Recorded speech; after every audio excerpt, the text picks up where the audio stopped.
ఆ తల్లి ఎంతగా బాధపడుతుందో, నా కూతురు ఎక్కడుందో, ఎవరి దగ్గర ఉందో, వాళ్ళు ఎంత హింసిస్తున్నారో, తనను కొడుతున్నారా, తనకు అసలు తిండి పెడుతున్నారా, జాగ్రత్తగా వెనక్కి పంపిస్తే చాలు అంటూ కూడా ఎంతో బాధపడుతుంది.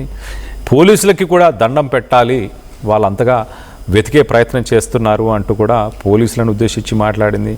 ఇటు క్షుద్ర పూజల గురించి కూడా మాట్లాడినప్పుడు మంచి ఉన్నప్పుడు చెడు కూడా ఉంటుంది కదా, అలాంటివేవి జరగలేదని నేను అనుకుంటున్నాను.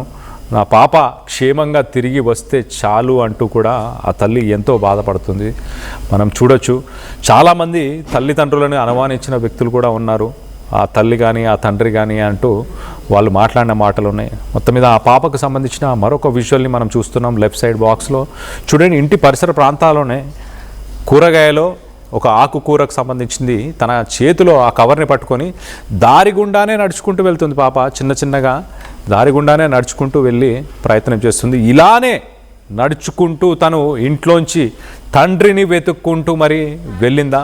ఒకవేళ వెళ్ళినా మరి పాపకి ఆ దారి ఉంది, ఆ దారి గుండానే వెళ్ళాలన్న వ్యత్యాసం అయితే చాలా క్లియర్గా కనిపిస్తుంది. మరి ఇలానే నడుచుకుంటూ పాప వెళ్ళిపోయిందా?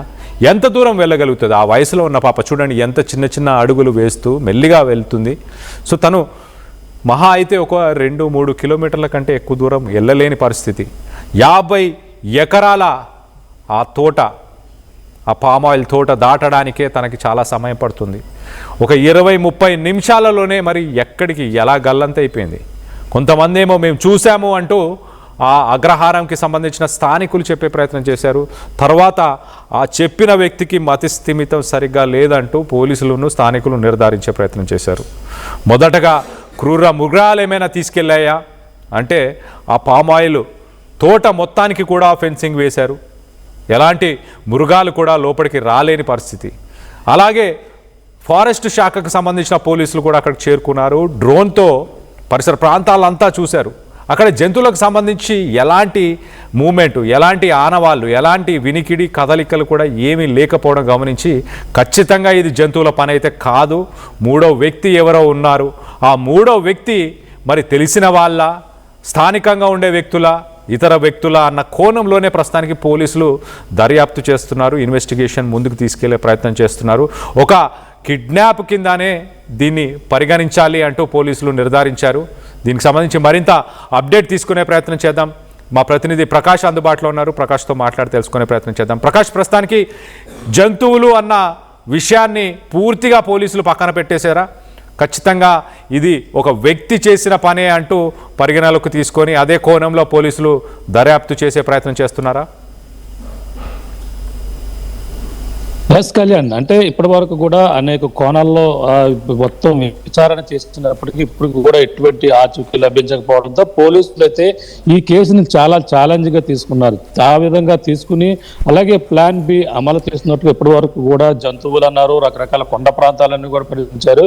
అవన్నీ కూడా కాదు అనేది ఒక స్పష్టతకైతే పోలీసులు వచ్చినట్టుగా తెలిసివస్తుంది. ఎందుకంటే నిన్నటి వరకు కూడా ఈ రోజుకు సరిగ్గా 10 రోజులు అవుతుంది. నిన్నటి వరకు కూడా ఆచూకీ లభించలేదు. ఎన్డీఆర్ఎఫ్ బృందాలు మరొకసారి వచ్చాయి, ఎన్ని కూడా పరిశీలించాయి. ముఖ్యంగా అటవీ శాఖ అధికారులే ఇందులో కీలకంగా ప్రస్తుతం ఈ అటవీ జంతువులు కాదు అని చెప్పడానికి ప్రధాన ఆ పాపని ఏదైనా అటవీ జంతువు తీసుకెళ్లిందా అనే అనుమానాలు ఉన్న వాటికైతే దానికి కూడా ఒక మొత్తం శాఖ అధికారుల నుంచి కూడా వాళ్ళైతే పూర్తిగా వివరణ కూడా ఇవ్వడం జరిగింది. ముఖ్యంగా అటవీ ప్రాంతం అంతా కూడా చూస్తే దాదాపుగా 500 నుంచి ఒక 1000 ఎకరాల విస్తీర్ణంలో ఈ కొండ ప్రాంతాలన్నీ కూడా ఇది కేవలం చిట్టడవి మాత్రమే, చిన్న చెట్లు అలాగే జీడి మామిడి తోటలు ఇవి ఇటువంటి వాటి పెద్ద వృక్షాలు, భారీ అడవి ప్రాంతం అయితే కాదు, కేవలం ఇది చిట్ట అడవి మాత్రమే అని కూడా చెప్పుకొస్తున్నారు. అందే నేపథ్యంలో అడవి పందులు చిన్నవి మనుషులు ప్రమాదం కలిగించేంత జంతువులు అయితే ఇక్కడ అయితే లేవు అనేది కూడా స్పష్టంగా వాళ్ళు చెప్పారు. ఇదే విషయాన్ని పాప అప్పుడు దానికి సంబంధించిన అక్కడ వాళ్ళు ఏదైతే ట్రాప్ కెమెరాలు కూడా రాత్రి అంతా అమర్చారు, ఉదయం వరకు కూడా చూశారు. దానికి సంబంధించిన ఎటువంటి జంతువులు ఇటువైపు అక్కడ ఉన్నటువంటి చెరువు వద్ద కానీ ఏవి కూడా వచ్చినట్టుగా కాలు జాడలు కానీ ఎటువంటి కూడా ఆ పగ్మార్క్స్ ఇటువంటివన్నీ కూడా గుర్తించినప్పటికీ ఎక్కడ కూడా కనపడిన పరిస్థితి ఉంది. దీనితో అడవి జంతువులు కాదు, పాపని ఏదన్నా చాని తలపెట్టడానికి కేవలం ఇది కిడ్నాప్ వ్యవహారమే. ఎవరో అపహరించి పోయారు, పిల్లని ఎవరైనా లేనివారు కావచ్చు, అలాగే ఎవరైనా ఈ పాపని తీసుకెళ్లిపోయి ఉంటారనే కోణంలోనే పోలీసులు అయితే ఇప్పుడు ప్రస్తుతం దర్యాప్తు అయితే ముమ్మరం చేస్తున్నారు. ఆ కోణంలోనే మొత్తం అంతా కూడా ముందుకు వెళ్తున్నటువంటి పరిస్థితి ఉంది. ముఖ్యంగా ఆ యొక్క ప్రాంతంలో ఆ రోజు 6వ తేదీ శనివారం 11 గంటల నుంచి అలాగే సాయంత్రం 4 గంటల వరకు కూడా మొత్తం అక్కడ డంప్ అంటే కాల్ డేటా ప్రధానంగా అది ఒక డంప్ అంటారు. ఆ డంప్ అంటే ఒక టవర్ నుంచి ఎన్ని కాల్స్ అవతలకు వెళ్ళాయి, ఇక్కడ ఈ యొక్క ప్రాంతంలో ఈ లొకేటెడ్ లో ముఖ్యంగా ఎవరెవరు ఫోన్ సంభాషణ చేసుకున్నారు అనే కోణమే ప్రధానంగా కీలకంగా తీసుకున్నారు పోలీసులు. ముఖ్యంగా ఆయా 4,800 మంది ఫోన్ కాల్స్ అయితే వచ్చినట్టుగా గుర్తించడం జరిగింది. ఆ ప్రకారంగానే పోలీసులు అయితే విచారణ అయితే కొనసాగిస్తున్నారు. ఆ కోణంలో అయితే ప్రస్తుతం దర్యాప్తు అయితే ముమ్మరం చేసిన పరిస్థితి అయితే కనపడుతుంది. ఈ కోణంలోనే ప్రధానంగా 4,800 మంది కాల్స్ లో అందులో 100 మంది ఫోన్ కాల్స్ అయితే అనుమానాస్పదంగా అయితే గుర్తించారు. ఆ 100 మంది ఎవరు అనేది ప్రస్తుతం పోలీసులకు తప్ప ఇంకెవరికి తెలియదు. అది కూడా కేవలం కిడ్నాప్ కోణమే పాప వాళ్ళ దగ్గర ఉంది. ఈ 100 మంది ఫోన్స్ అనుమానిత కాల్స్ ఎవరైతే ఉన్నారో వాళ్ళ దగ్గరే పాప ఖచ్చితంగా ఉందనేది కూడా పోలీసులు ఒక నిర్ధారణకు అయితే వచ్చారు. వాళ్ళను ఇప్పటికే గుర్తించిన ఉన్నారని కూడా చెప్పుకొస్తున్నారు. వాళ్ళు ఏదైనా ఈ రోజు సాయంకాలం పాప ఎక్కడో చోట విడిచి పెడతారనేది కూడా చెప్పుకొస్తున్నారు. అంటే విడిచి పెడితే ఖచ్చితంగా పాప ఎక్కడో చోట ఉంటుంది, ఏదో ఇంటి పరిసరాల్లో కానీ ఎవరెవరు వచ్చి వదిలేసే అవకాశాలు కూడా లేకపోలేదు. గతంలో కూడా చూస్తే మండపేట వంటి ప్రాంతాల్లో ఇటుకబట్టిలో బాబుని వదిలేసి వెళ్ళారు. అది ఒక 7-8 సంవత్సరాల క్రితం జరిగిన ఘటన. ఇదే వ్యవహారంగా జరిగింది. ఇప్పుడు కూడా అదృశ్యమైనటువంటి చిన్నారి జ్ఞానేశ్వరిని ఎక్కడో చోట ఈ తీసుకెళ్లి అపహరించిన వారు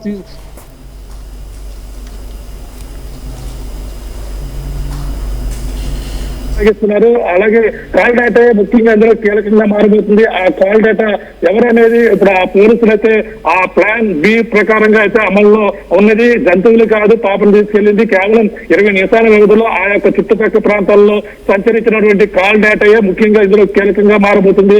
వాళ్ళని అయితే ప్రస్తుతం విచారిస్తున్నారు. వాళ్ళకి సంబంధించిన డేటా అంతా కూడా 4,800లోని 100 మంది పైన అనుమానం ఉంది. ఆ చుట్టుపక్కల ఉన్న గ్రామాల వారు కావచ్చు, ఆ తోటల్లో తిరిగిన వారు కావచ్చు, ఆ పరిసర ప్రాంతాల్లో తిరిగి లొకేటెడ్ ఫోన్ 1-2 సార్లు 100 ఫోన్లో మాట్లాడిన వారే ఇందులో కీలకంగా ఉన్నారని కూడా చెప్పుకొస్తున్నారు. ముఖ్యంగా వాళ్ళని విచారించి ఈ రోజు సాయంకాలానికి ఏదో ఒక విషయం వచ్చే అవకాశం ఉంది. చాలా ఛాలెంజ్ గా తీసుకున్నారు.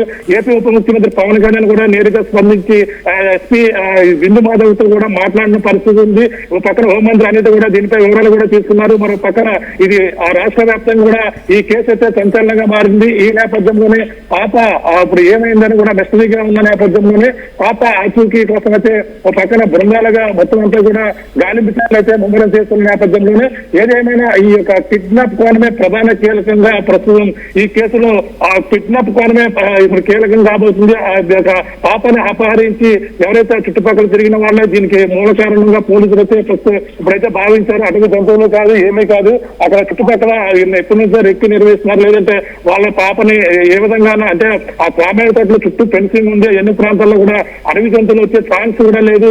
కేవలం ఆ పాప ఏడుస్తూ తండ్రిని వెతుకుంటూ ఆ ఫెన్సింగ్ వరకు వచ్చి ఉంటుంది. అక్కడ ఉన్నటువంటి సిహెచ్ అగ్రహారం సమీపం దాటితే ఆ ఒక కాలనీ ఉంది. ఆ కాలనీకి సంబంధించిన ఎవరు అటువైపు వచ్చిన వాళ్ళే పాపను గుర్తించారు. పాపను గుర్తించే పాపను తీసుకెళ్లే క్రమంలో కుక్క కూడా వచ్చింది. కుక్క కూడా వస్తే ఆ కుక్కని ఆ ఇద్దరు కూడా పాపను వెంట వెళ్ళింది. ఈ నేపథ్యంలోనే కుక్కని దాడి చేస్తుంటారు, కుక్కని గాయపరుచుకుంటారు అనేది అనేక అనుమానాలు అయితే ప్రస్తుతం ఉన్నటువంటి పరిస్థితి అయితే కనపడుతుంది. ఏదేమైనా ప్రస్తుతం ఈ కోణంలో అయితే పోలీసులు అయితే విచారణ అయితే వేగం చేస్తున్నారని మన ప్రధాని చెప్పచ్చు. ఏదేమైనా ఆచూకీ లభిస్తుందని, అలాగే పాప యొక్క జాడ తెలుస్తుందని ఈ రోజు సాయంకాలం మనకల్లా ఏదో ఒక స్పష్టత వస్తుందని కూడా మొత్తం అందరూ కూడా పోలీసులు అయితే భావిస్తున్నారు. కిడ్నాప్ కోణమే కీలకంగా ఉంది. ఆ ఫోన్ డేటా ఎవరో చుట్టుపక్కల వచ్చిన వారు ఇప్పుడు ఎవరనేది కూడా ఈ రోజు సాయంకాలం ఒక క్లారిటీ వచ్చే అవకాశం కనిపిస్తుంది. Kalyan. Right Prakash, thanks for the latest update. మొత్తం మీద